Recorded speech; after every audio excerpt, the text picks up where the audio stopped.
नमस्कार। शाम के 4:30 बजने को हैं और वक्त हो चुका है दांव पेच का। दांव पेच जहां सीधे सवाल होंगे और सीधे जवाब। तमाम नेता हमारे साथ इस वक्त आपको स्क्रीन पर दिख रहे होंगे, जुड़ चुके हैं, उनसे सीधे जवाब लेंगे। और आज का मुद्दा है मोहन भागवत का वो बयान जिसको लेकर सियासी हलचल अब तेज हो गई है। दरअसल उन्होंने क्या कहा वो भी मैं बता दूं, उसके बाद डिबेट की शुरुआत करती हूं। उन्होंने कहा कि हम सबका डीएनए समान है, भले वो किसी भी धर्म से जुड़े हों। और उन्होंने ये भी कहा कि लिंचिंग करने वाले हिंदुत्व के खिलाफ हैं। ये बातें उन्होंने कही। खास मेहमान हमारे साथ इस वक्त जुड़ चुके हैं इसी पर चर्चा करने के लिए।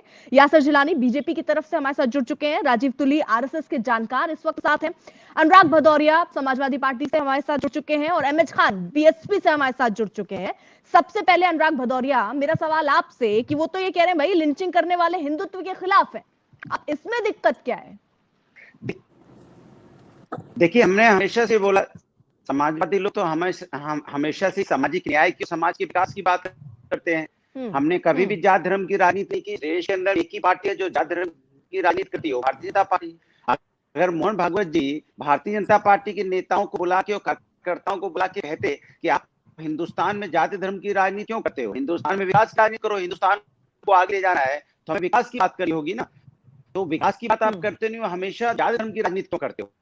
तो अच्छा होता। और उन्होंने जो बात की है बिल्कुल अच्छी, वही समाजवादी हमेशा से कहते चले आए, हम सब हिंदुस्तानी एक है। और हम स्वागत कर रहे हैं ना इस बयान का, एक भदौरिया साहब क्या कह रहे हैं? नहीं, आवाज नहीं आई। स्वागत कर रहे हैं ना आप इस बयान का? अरे समाजवादी लोग तो हमेशा से जाति धर्म राजनीति के खिलाफ हैं। ठीक है, चलिए जल्दी से एमएस खान हमारे साथ बीएसपी से हैं, जल्दी उनका रिएक्शन भी ले लेते हैं। हाथ में लेने का अधिकार किसी को नहीं है। भदौरिया साहब, मैं आऊंगी। खान साहब, ऐसा क्या हुआ, कानून का राज होना चाहिए इसको आप किस तरीके से देख रहे हैं? क्योंकि मायावती को सामने आना पड़ा, बयान उन्होंने दिया और उन्होंने कहा कि मोहन भागवत का जो ये बयान है किसी के गले नहीं उतरेगा। क्यों गले नहीं उतरेगा भाई? नहीं, आज के समय में इस बयान की जरूरत क्या थी, मैं आपसे पूछना चाहता हूँ। आज के समय में जब 2022 में चुनाव होने वाला है तो इस समय में इस बयान की जरूरत क्या आन पड़ी?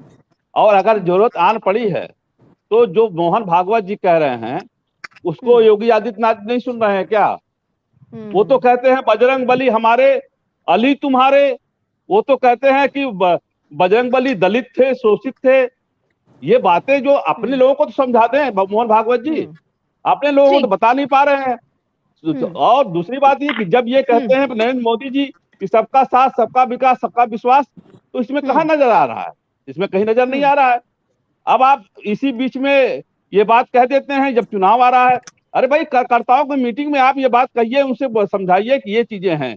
या तो हम लोगों को बुला लेते हम कुछ मुसलमानों को बुला लेते और बुला के कहते साहब मुसलमान आ जाइए, आपसे बात करनी है। तो वो बात तो होती नहीं है ना, एक तरफा डायलॉग चलता है, एक तरफा डायलॉग से समझता नहीं आती है। ठीक है, यासर जिलानी साहब, वो ये कह रहे हैं कि यही वक्त क्यों चुना इस बयान के लिए? देखिए, मैं ये दोनों राजनीतिक दल से हैं, एक तो समाजवादी पार्टी के प्रवक्ता हैं, दूसरे बसपा समर्थक हैं।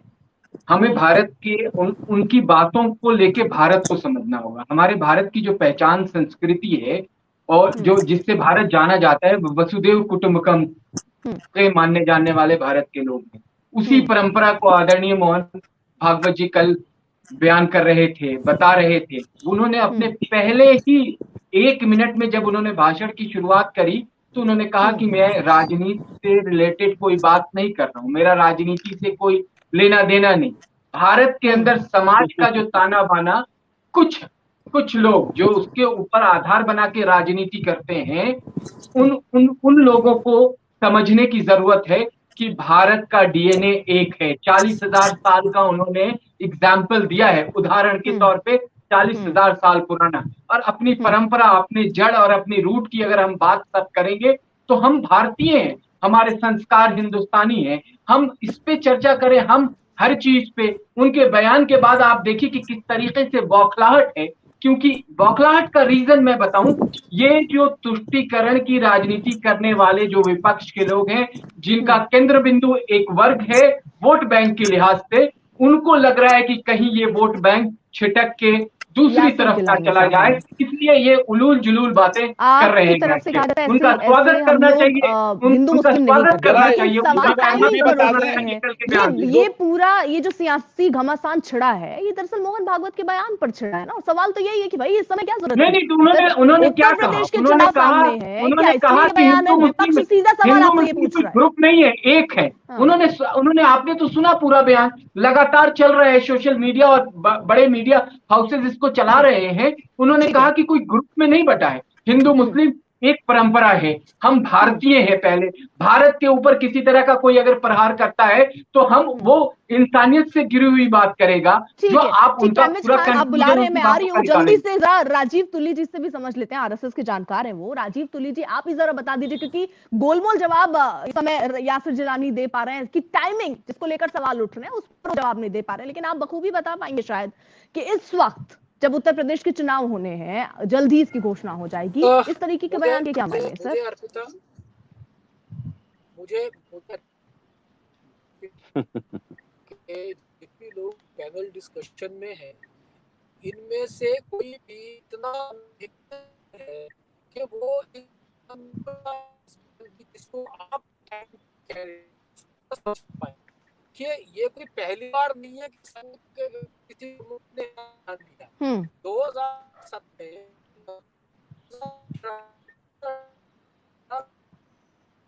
की लेक्चर सीरीज आवाज नहीं आ रही, जिसमें सब राजनीतिक, ठीक है राजीव तुली जी, आवाज नहीं आ रही। उसमें यही बात कही थी।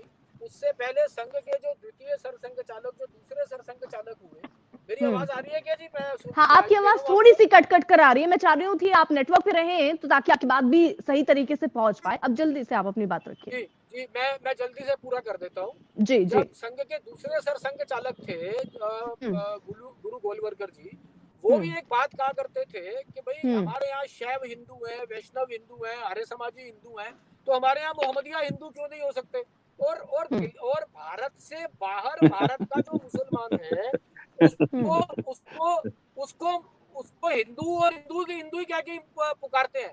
वो अपने खाड़ी देशों के जो मुसलमान हैं, वो भारत के हिंदू को अपने समकक्ष नहीं मानते। एक बात दूसरी और जोड़ता हूँ अभी यहीं पर मैं साथ में, पीयू रिसर्च की एक रिपोर्ट आई है जिसमें ये कहा गया है कि जो भारत का मुसलमान है वो गंगा में श्रद्धा रखता है, वो कर्म की थ्योरी में जो है वो उसमें श्रद्धा रखता है। तो इनको ये मानना ही पड़ेगा कि भारत के सब मुसलमान जो है वो विदेश से नहीं आए हुए हैं, खाड़ी से नहीं आए हुए हैं। कोई मंगोलों के साथ, कोई वो मोहम्मद बिन कासिम के साथ, कोई गजनवी के साथ, उनके साथ नहीं आए हुए हैं। 3 पीढ़ी 4 पीढ़ी एमएच खान साहब के पीछे भी जाकर के देखेंगे तो हिंदू ही निकलेंगे। यही बात तो वो कह रहे हैं कि भैया ठीक है। खान साहब मुस्कुरा रहे हैं। ठीक है खान साहब को अच्छा लग रहा है सुनने में कि इतने बड़े परिवार का छोटा हिस्सा वो भी बन रहे हैं। खान साहब अच्छा लग रहा है, मगर वो करें क्या बेचारे? राजनीति नहीं अच्छा, नहीं दिखाएगा, कौन देगा खान साहब को? नहीं अच्छा खराब का मतलब नहीं है। देखिए खतरे में है। ठीक है राजीव तुली जी, जल्दी से एमएच खान का भी पक्ष जान लेते हैं। रुकिए, ठीक है तुली साहब सुन लीजिए।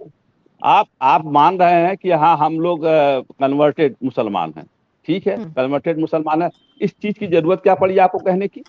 क्या ये कन्वर्टेड जो मुसलमान हैं उनको आप वापस बुलाना चाहते हैं? हिंदू धर्म में लाना चाहते हैं? आप कैसे आएंगे? सुनिए, ये तो साफ बोलिए ना। आप साफ बोलिए कि हिंदुस्तान में अब मुसलमानों को रहने की जरूरत नहीं है। आप ये साफ बोलिए। आप कहिए कि हम नहीं रखना चाहते मुसलमानों को हिंदुस्तान में। और सुन लीजिए, इस्लाम कहता है कि जिस मुल्क में रहते हो, जिस मुल्क का खाना खाते हो, जिस मुल्क का कपड़ा पहनते हो, उस मुल्क की पहले वफादारी करनी पड़ेगी आपको। ये कहां से कहां बातें तुली जी कर रहे हैं? क्या सवाल आ गया भाई? आप क्यों कहेंगे? अभी आपने कहा, अभी नहीं, उन्होंने ये कहा, वो कहा, ये सब नहीं चलेगा। आप बताइए कि मुसलमानों को रहने का हक है कि नहीं है? आप बताइए ना, मुसलमानों को रहने का हक है कि नहीं है? मुसलमान कहाँ चले जाएंगे? मुसलमान चले जाए खाड़ी देश में? कहाँ रहना चाहते हैं? एमएच खान साहब, आज तो थोड़ी सी मोहब्बत की बात कही है मोहन भागवत ने। उन्होंने डीएनए की बात कही, उन्होंने ये भी कहा, क्योंकि आप लोग ये कहते थे कि लिंचिंग जैसी घटनाएं हो रही हैं देश में। पहली बार नहीं कहा उन्होंने। अर्पिता जी पहली बार नहीं कहा, नहीं कही, लेकिन लिंचिंग वाली नहीं पहली बार नहीं कहा, पहली बार नहीं कहा। आप आरएसएस के लोग जितने हैं, इसको पॉजिटिव तरीके से लीजिए ना। नहीं अर्पिता जी, मैं यही कह रहा हूं ना, इस चीज की जरूरत कहाँ आन पड़ी कहने के लिए, इस चीज की कहाँ जरूरत है? आज जरूरत है कि तेल के दाम बढ़ रहे हैं, उस पर बहस कर लेते, इस पे कंट्रोल करो। गैस के दाम बढ़ रहे हैं, उस पर कंट्रोल करो। महंगाई बढ़ रही है, इस पे कंट्रोल, या नहीं, ये टॉपिक तो है ही ना, यही टॉपिक है देश में जिंदा रहने के लिए, यही टॉपिक है। बात होगी खान साहब, उसपे कर लीजिएगा। आज जिस टॉपिक नहीं तो आप क्या चाहते हैं, मुसलमान देश छोड़ के चले जाए? ये आप क्या चाहते हैं बताइए खान साहब कि मुसलमान नहीं, ये डीएनए कहाँ से आ रहे? नहीं, ये डीएनए, अगर वो ये भी तो कह रहे अरे हैं, भाई ये डीएनए क्या है? सब समान है, ये भी तो कहा है सर। हम हमेशा वही चीज अरे भाई, जो नेगेटिव हो, पॉजिटिव को नहीं देख रहे थे इस बयान में। और आप सवाल बताइए ना कि मुस्लिम देश ही छोड़कर चले जाएं, सर ये कहाँ से कनेक्ट क्यों नहीं? कहाँ से डीएनए के बाद क्यों आ रही है? डीएनए के बाद क्यों आ रही है? जब डीएनए आ गया, खत्म हो गया। जा रहा है कि मुस्लिम चले जाएं, देश छोड़कर मुस्लिम नहीं तो कहाँ कैसे आपने सार निकाला? मुझे ये बता दीजिए, ये कैसे सार निकाला? मैं तार इसलिए निकाल रहा हूं कि जब आप बार बार आपका आरएसएस का आदमी, विश्व हिंदू परिषद का आदमी बार बार ये कहेगा कि डीएनए इनका, ये डीएनए इनका, 2% सिर्फ मुसलमान है, 98% जो है वो कन्वर्टेड है, तो ये क्या मतलब निकलता है इसका? इतने बेवकूफ तो नहीं हम लोग हैं, बेवकूफ नहीं है, समझते हैं बात को, आपके इशारा समझते हैं क्या करना चाहते हैं। यासिर जिलानी साहब बता दें 2% वाले हैं कि 98% वाले हैं? यासिर जिलानी बता दें कि 2% वाले हैं कि 98% वाले हैं? आप ही को मालूम है, मगर आप बेवकूफ नहीं है, आप बेवकूफ ना समझिए। एक एक करके अगर बात करेंगे, नहीं बेवकूफ नहीं है, समझिए नहीं है। आवाज जो है ना वो सब लोग बोलेंगे तो समझ नहीं आएगी। नहीं बहुत, एक सेकेंड तुली साहब, आप जल्दी से 30 सेकंड में कंप्लीट कीजिए, फिर यासिर साहब के साथ मैं कनेक्ट होती हूँ। ठीक है, जल्दी से तुली साहब। मेरा सिंपल, हम लोग को लाइव पे भी आना है, जल्दी कर लिए। भारत की जो संस्कृति है वो जोड़ने की संस्कृति है, तोड़ने की संस्कृति नहीं है। सामने से जोड़ने की बात हो रही है, हम कह रहे हैं कि हिंदू मुस्लिम एक ही है, आपको उसमें भी आपत्ति है। यदि खान साहब उस पर आपत्ति है तो आप अपनी राजनीति बदल लो। अब ये राजनीति विध्वंसकारी राजनीति, इसमें कोई आपत्ति नहीं है। सर्वजन हिताय सर्वजन सुखाय, हिंदू मुस्लिम सिख ईसाई आपस में सब भाई भाई, यही नारा हमारा है। सारे लोग एक हैं, अलग कोई नहीं है। लेकिन बार बार आप एक बात है, फिर आप ये भी कह रहे हैं कि अब हम क्या मुसलमान यहाँ से छोड़कर चले जाएं, समानता की बात कर रहे हैं। बार बार डीएनए का सवाल कहाँ से आता था? उसमें भी आप ये कह रहे हैं तो सर एक सेकंड, यासिर जी, अरे डीएनए का सवाल किस बात का है? क्या रिसर्च हो रहा है? कोई रिसर्च हो रहा है डीएनए पर? क्या कोई क्यों बार बार डीएनए की बात कर रहे हैं? क्या डीएनए का रिसर्च कर रहे हैं आप? डीएनए कह के क्या कहना चाहते हैं आप? डीएनए सबका एक है, क्या कहना चाहते हैं आप? डीएनए सबका एक है, क्या कहना चाहते हैं आप? अरे इस पे क्या खान साहब जल्दी जवाब ले लेते हैं ना, एक सेकंड। ठीक है खान साहब जल्दी से। ठीक है राजीव तुली जी, मैं रोक रही हूँ, जल्दी से यासिर जिलानी और उसके बाद अनुराग भदौरिया में आ रही हूँ। यासिर जिलानी।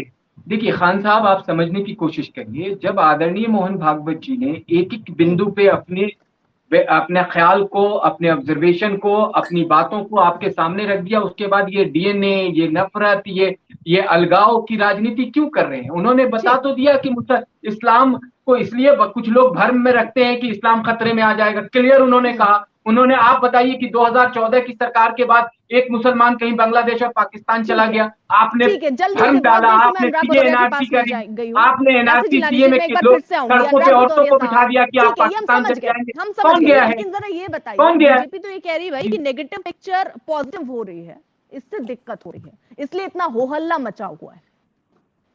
नहीं, हम तो देखिए, हम उनकी बातों के सहमत हैं। अनुराग भदौरिया जी से सवाल, एक सेकंड में आती हूँ जी।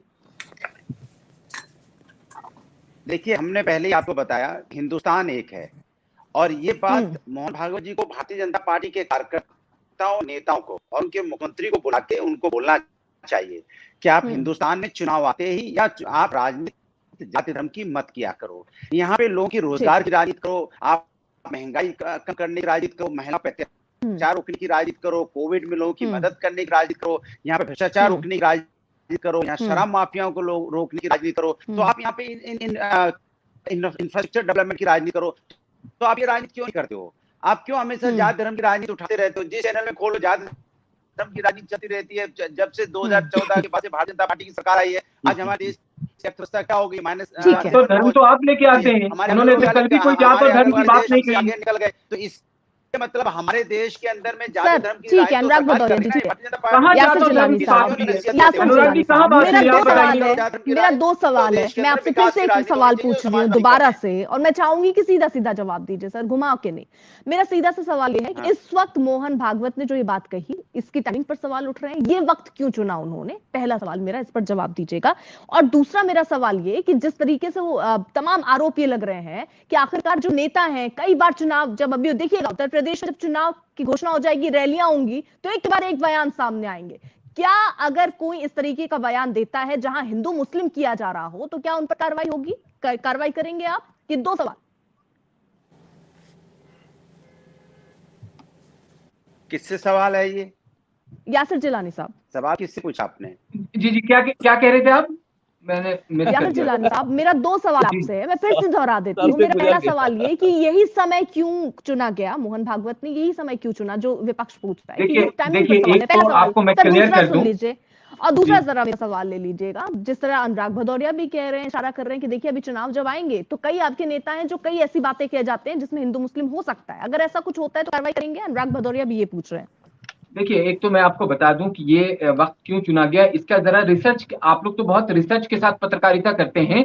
एक मुस्लिम माशरे के बहुत ही दानिश्वर लेखक हैं, उनकी किताब का विमोचन करना था, और ये किताब पिछले 6-8 महीने से इसका विमोचन इसलिए नहीं हो पा रहा था क्योंकि कोविड के रीजन थे। ये उन्होंने अपने भाषण में बोला है। देखिए, होता क्या है कि लोग सुनते नहीं है, लोग या तो ऐसी बातें सुनना नहीं चाहते, तो उस जब किताब का विमोचन हो रहा था उसमें वो अपनी बात को रख रहे थे, और वहां पे मुस्लिम दानिश्वर बैठे थे, हिंदुस्तान के जाने माने, और उनके बीच में ये सारी बात कही गई है। तो ये एक तरीके से ऐतिहासिक भाषण है उनका, एक ब्रिज जो कहीं ना कहीं जो तुष्टीकरण की राजनीति लोग करते हैं, हम लोग पहले से कह रहे हैं, क्योंकि तुष्टीकरण की राजनीति करने वालों को लगता है कि जो वोट बैंक है उनके सहारे वो राजनीति है, अगर वो वोट बैंक जरा सा ऊपर नीचे हुआ तो इनकी राजनीति और भी जीरो हो जाएगी। तो इनको उनके ऊपर सवाल उठाना है कि मोहन भागवत जी ने ये वक्त क्यों चुन कर लिया, और अभी 8 महीने बाकी हैं उत्तर प्रदेश के चुनाव में। आजकल तो नैरेटिव जो है राजनीति का और जो मुद्दे हैं वो 24 घंटे में बदल जाते हैं। फिर भी भदौरिया साहब डर रहे हैं, मुझे लगता है कि इनके पास समीकरण कुछ बिगड़ सकता है। मोहन भागवत के बयान के बाद मायावती को खुद सामने आना पड़ा, बकायदा उन्होंने यहाँ पे ये सारे के सारे लोगों की बौखलाहट है। ये आप देखिए कि इतने बड़े नेता जो है। ठीक है, यासिर जिलानी साहब, जल्दी से खान साहब जी।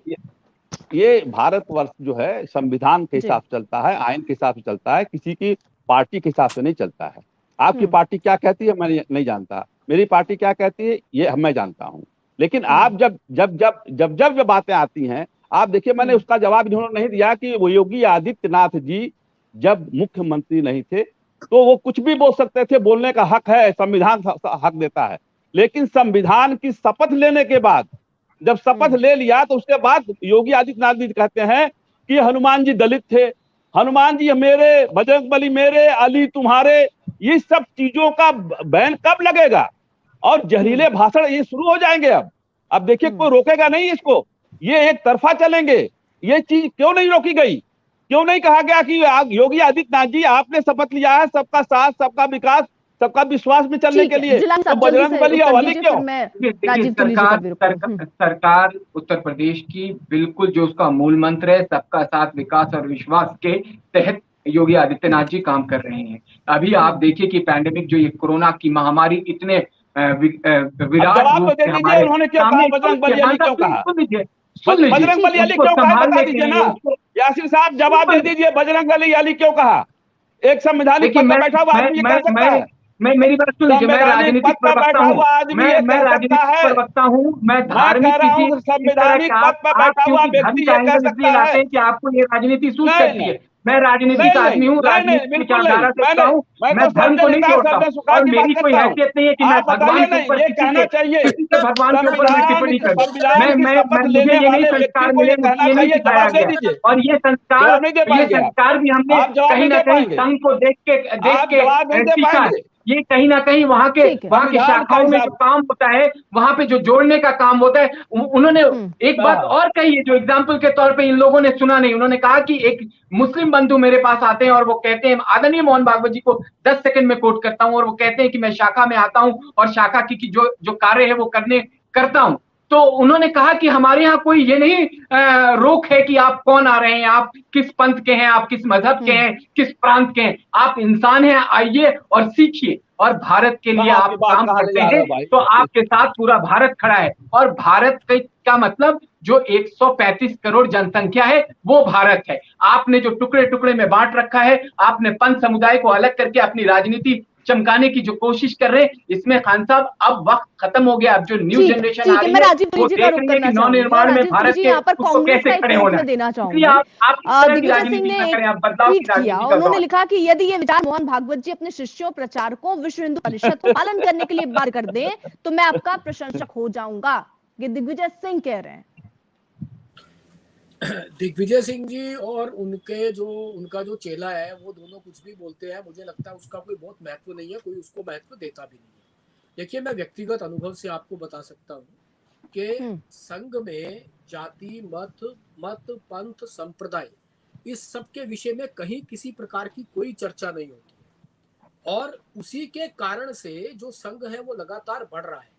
समस्या कब है? समस्या ये है कि जब सामने से जोड़ने की बात हो रही है, तब भी एमएच खान साहब जैसे लोग जो आज तक भारत के मुसलमान, मेरा समय हो रहा है, मैं निकल रहा हूँ, फिर आप लोगों से दोबारा मिलता हूँ। 2014 के बाद से जो इस्लाम है वो ठीक है अनुराग जी, जो लोग ये कहते रहे, वो उनको लगता है कि अब उनकी दुकान बंद होगी, उनकी दुकान पे लोग ग्राहक आना बंद हो जाएगा, जितना वोट परसेंटेज है वो भी समाप्त हो जाएगा। इनका सबसे बड़ा कष्ट ये है। अभी मेरा खान साहब से निवेदन है, खान साहब, जो मुस्लिम समाज में भी जो नई पीढ़ी आ रही है वो बहुत पढ़ी लिखी पीढ़ी है, वो बहुत समझदार पीढ़ी है, उनकी ओर से लगातार देखिए ज्वाइन आरएसएस का एक हमारा जो rss.org करके पोर्टल है, उस पे ज्वाइन आरएसएस का एक फॉर्म है। मैं आपको वो डेटा शेयर कर सकता हूँ जिसमें मुस्लिम समाज के लोग संघ ज्वाइन करने की रिक्वेस्ट भेज रहे हैं, आना चाहते हैं, देखना चाहते हैं, समझना चाहते हैं। मैं इस मंच से खान साहब आपको भी कह रहा हूँ, ये अपनी फिरका परस्ती छोड़िए, ये बांटने वाली राजनीति छोड़िए, कुछ नहीं होगा इससे। 450 सीट में से शायद 5 पर भी 20 पर भी ना जीत पाए अगर यही राजनीति चलाते रहेंगे। और संघ ने अगर ये मजबूती से कदम आगे बढ़ाया है ना, तो हम इसको और आगे बढ़ाएंगे। ठीक है खान साहब, हम पहले भी यही मानते थे। देखिए तुली साहब